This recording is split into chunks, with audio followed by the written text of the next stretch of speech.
4 stratégies pour rentabiliser ton activité d'élevage de poulets Goliath ici en Afrique. Bonjour à tous, je m'appelle Freddy, je suis étudiant en cycle de technicien agricole.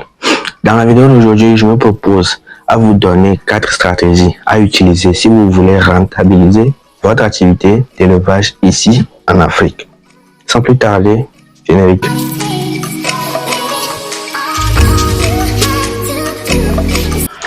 Et donc, aujourd'hui, beaucoup de personnes se lancent dans le domaine avicole. Certes, au jour d'aujourd'hui, nous, en tant qu'Africains, le seul domaine qui pourra nous aider à évoluer dans le domaine entrepreneurial, c'est l'agro-business. C'est pour cela que je me propose de vous livrer les 4 meilleures stratégies pour rentabiliser votre activité d'aviculture aujourd'hui. Donc, la toute première stratégie que je vais vous proposer, c'est quoi? C'est de planifier les coûts de votre élevage avant même de commencer l'activité. Qu'est-ce que je veux dire par là? Avant de créer votre projet d'élevage, vous devez tout d'abord lister rien que les dépenses de l'activité, rien que les dépenses de la ferme.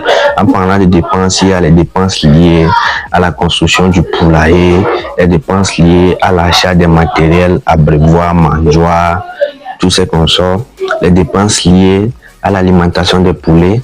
Tout cela, vous listez toutes ces dépenses. Et là, lorsque vous listerez ces dépenses, ça va vous servir à quoi? Ces dépenses vont vous servir à déterminer et en général à la fin de l'activité le coût total que vous aurez à utiliser. Elle vous permettra en même temps de déterminer la marge, le bénéfice que vous pourrez avoir sur l'activité. Et cela est idéal car tout le monde qui fait l'élevage a pour objectif d'avoir à la fin un bénéfice. Donc, planifier le coût de votre activité avant de commencer, c'est important. Donc, en deuxième position, nous aurons quoi? La recherche du circuit de distribution ou soit la recherche du circuit de vente de vos produits.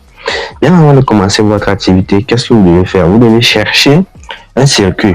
Quand je dis pas circuit, bon, c'est pas un circuit, une route, hein, non. Mais quand je dis circuit, c'est d'avoir des relations, c'est d'avoir des contacts chez laquelle tu sais que à la fin, lorsque je vais terminer mon activité, ces personnes, ils vont prendre mes produits. Pourquoi pas même, vous pouvez signer des contrats même avant de commencer l'activité. Vous voyez un restaurant et puis vous signez un contrat avec lui que bon, dans 3 mois, je vais commencer par vous livrer 20 têtes de poulet Goliath par mois. Donc, vous pouvez même signer un contrat même avant de commencer votre activité. C'est très bien. C'est très bien si vous arrivez à signer un contrat avant de commencer votre activité. Car il y a beaucoup de personnes qui vont se lancer dans l'activité de l'élevage sans prendre en compte ces paramètres. Et là, ils vont commencer l'activité, arriver à un certain moment, ils vont voir que l'aliment, je manque d'aliments sur la ferme, mais il n'y a plus de fonds dans la caisse pour acheter l'aliment. Et là, les vaches commencent par descendre et puis il y aura des mortalités sur la ferme. Donc, essayez de planifier votre activité avant de commencer l'élevage. Donc, en troisième position, qu'est-ce que vous devez faire? Vous devez proposer plusieurs produits sur votre ferme. Qu'est-ce que je dis par là? Vous n'allez pas dire aujourd'hui que je vais lancer une activité d'aviculture et puis, bon, tu viens, tu t'assois et puis tu dis que non, moi je vais vendre rien que les chairs, rien que la chair. Je ne vais plus rien vendre sur la ferme. C'est un peu dangereux. C'est un peu dangereux de faire cela. Donc, qu'est-ce que vous pouvez faire pour remédier à ce fait? Vous pouvez à la fois proposer sur votre ferme la vente de viande, la viande des œufs. Vous pouvez vendre les viandes de poule au jardinier. Il y a beaucoup de choses qu'on vend.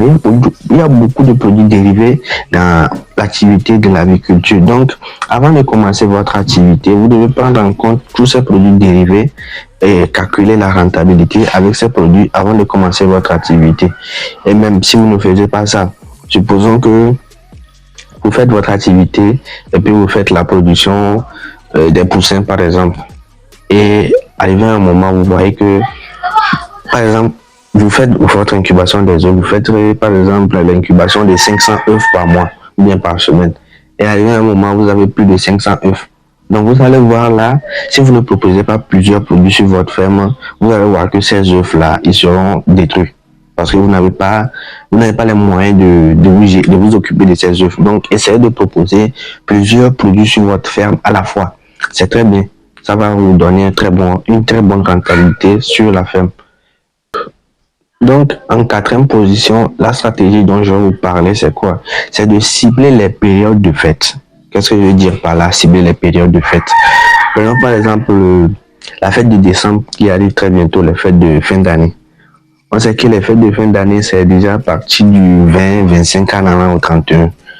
Donc, toi, tu veux faire ta production et vendre la viande à cette période. Je sais que ta production fera 3 mois. Donc, tu calcules déjà sur 3 mois d'avance quand je dois commencer mon activité. Et arrivé au jour, tu fais ton activité. 3 mois plus tard, tu livres tes produits. Bah, c'est tout simple que ça. Même chose pour la période de Pâques, Pentecôte, toutes les fêtes. Vous ciblez ces fêtes et au moment arrivé, vous vendez vos produits. C'est une très bonne alternative si vous voulez vite rentabiliser votre activité. Donc, je pense que c'est tout pour la vidéo d'aujourd'hui. Si vous avez aimé la vidéo, n'hésitez pas à la liker, à vous abonner pour ne rien rater des prochaines vidéos.